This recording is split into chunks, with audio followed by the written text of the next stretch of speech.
ओम नमः शिवाय। जिस प्रकार इस ब्रह्मांड को ना कोई अंत है और ना ही कोई शुरुआत, उसी प्रकार शिव अनादि है। संपूर्ण ब्रह्मांड शिव के अंदर समाया हुआ है। आइए श्रवण करते हैं सोमवार व्रत कथा। प्राचीन काल की बात है। एक नगर में एक बहुत धनवान साहूकार रहता था, जिसके घर में धन की कमी नहीं थी।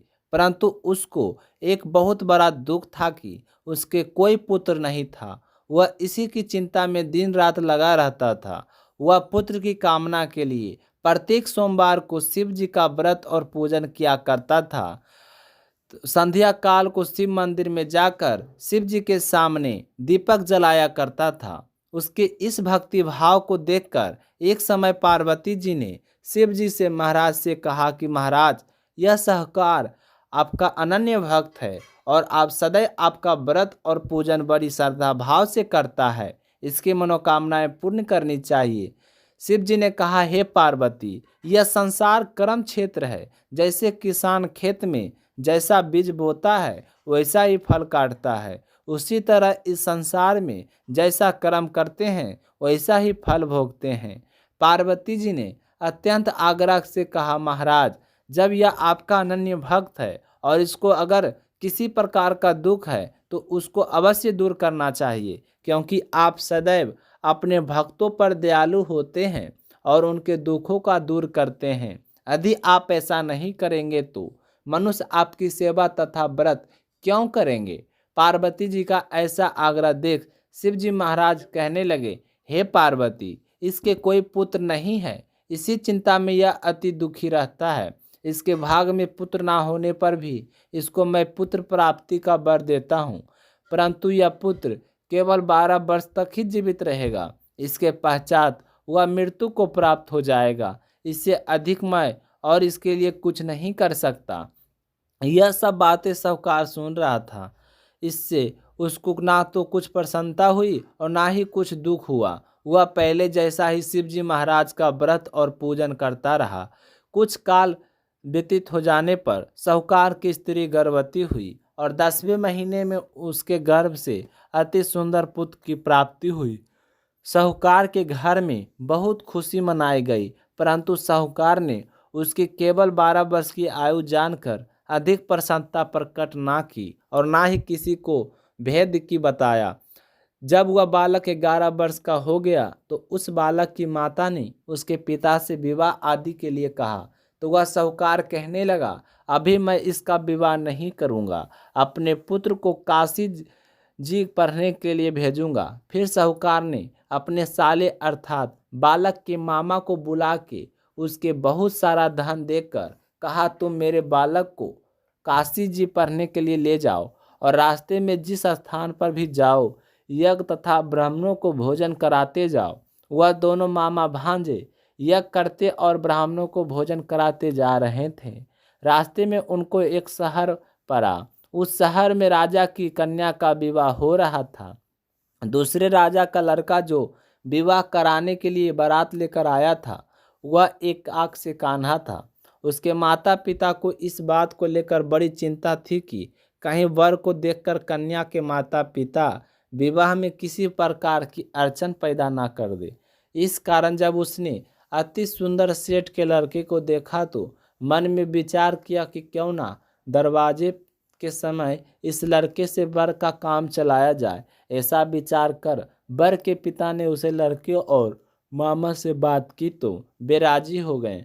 फिर उसके लड़के को वर के कपड़े पहनाकर तथा घोड़ी पर चढ़ाकर दरवाजे पर ले गए और सब कार्य प्रसन्नता से पूर्ण हो गया। फिर वर के पिता ने सोचा कि यदि विवाह कार्य भी इसी समय से करा दिया जाए तो क्या बुराई है। ऐसा विचार कर लड़के और उसके मामा से कहा, यदि आप फेरों का काम और कन्यादान के काम भी करा दे तो आपकी बड़ी कृपया होगी और मैं इसके बदले मैं आपको बहुत कुछ धन दूंगा। तो उन्होंने स्वीकार कर लिया और विवाह कार्य में बहुत अच्छी तरह से संपन्न हो गया। परंतु जिस समय लड़का जाने लगा तो उसने राजकुमारी के दुपट्टा पर पल्ले पर लिख दिया कि तेरा विवाह तो मेरे साथ हुआ है, परंतु जिस राजकुमार के साथ तुमको भेजेंगे वह एक आंख से कान्हा है और मैं काशी जी पढ़ने जा रहा हूँ। लड़के के जाने के पश्चात उस लड़की ने जब अपनी चुनरी पर ऐसा लिखा हुआ पाया तो उसने राजकुमार के साथ जाने से मना कर दिया और कहा कि विवाह मेरा पति नहीं है, जो मेरा विवाह इसके साथ नहीं हुआ है, वह तो काशी जी पढ़ने के लिए गया है। राजकुमारी के माता पिता ने अपनी कन्या को विदा नहीं किया और बारात वापस चली गई। उधर सेठ का लड़का उसका मामा काशी जी पढ़ने गए। वहां जाकर उन्होंने यह करना और लड़के ने पढ़ना शुरू कर दिया। जब लड़के ने आयु 12 वर्ष की हो गई तो उसी दिन उन्होंने यज्ञ रचा। लड़के ने अपने मामा से कहा कि मामा जी, आज मेरी तबीयत कुछ ठीक नहीं लग रहा है। तब मामा ने कहा कि अंदर जाओ और सो जाओ। लड़का अंदर जाकर सो गया और थोड़ी देर में उसके प्राण निकल गए। जब उसके मामा ने आकर देखा कि वह मुर्दा पड़ा है तो उसको बड़ा दुख हुआ और उसने सोचा कि अगर अभी मैं रोना पीटना मचा दूं तो यज्ञ का कार्य अधूरा रह जाएगा। अतः उसने जल्दी से यज्ञ का कार्य समाप्त कर ब्राह्मणों के जाने के बाद रोना पीटना प्रारंभ किया। संजोग बस उसी समय शिव पार्वती जी उधर से जा रहे थे। जब उन्होंने जोर जोर से रोने की आवाज़ सुनी तो पार्वती जी कहने लगी कि महाराज, कोई दुखिया रो रहा है, उसके कष्ट को दूर कीजिए। जब शिव पार्वती ने पास जाकर देखा तो वहाँ एक लड़का मुर्दा पड़ा था। पार्वती जी कहने लगी कि महाराज, यह तो उसी सेठ का लड़का है जो आपके वरदान से हुआ था। महाराज, इस लड़के को और आयु दीजिए, नहीं तो इसके माता पिता तड़प तड़प कर मर जाएंगे। पार्वती जी के बार बार आग्रह करने पर शिव जी इसको जीवन वरदान दिया और शिव जी महाराज की कृपा से लड़का जीवित हो गया। शिव जी और पार्वती जी कैलाश पर्वत पर चले गए। तब वह लड़का और मामा उसी प्रकार यह करते तथा ब्राह्मणों को भोजन कराते हुए अपने घर की ओर चल पड़े।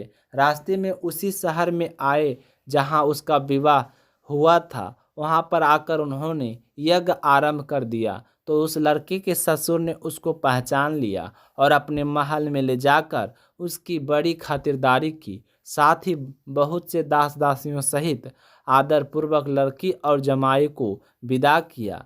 जब वह अपने शहर के लिए निकल आए तो मामा ने कहा कि पहले तुम्हारे घर जाकर खबर कर देता हूँ।